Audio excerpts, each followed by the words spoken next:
ยิบได้ยืนใส่เปล่าเขาเดี๋ยวเด้อใส่เปล่าแล้วลง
ชุดเตอร์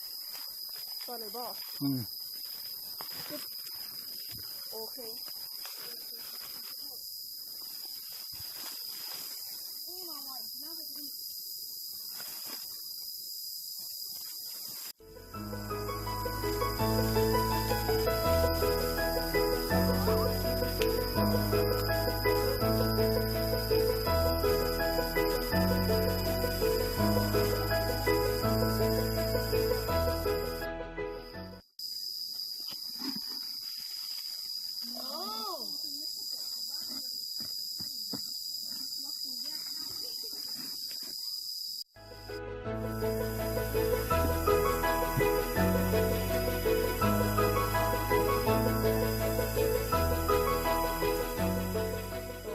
กำลังเดินทางมือ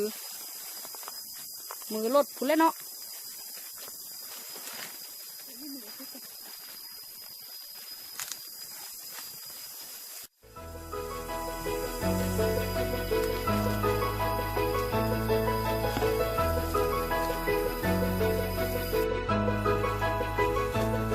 ตอนนี้ฮอดรถเลยเด้อพี่น้อง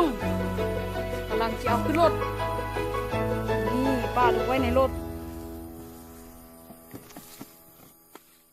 เมื่อยบ่ให้โอ้บริจิกตอบจิกใช้มือแห้ง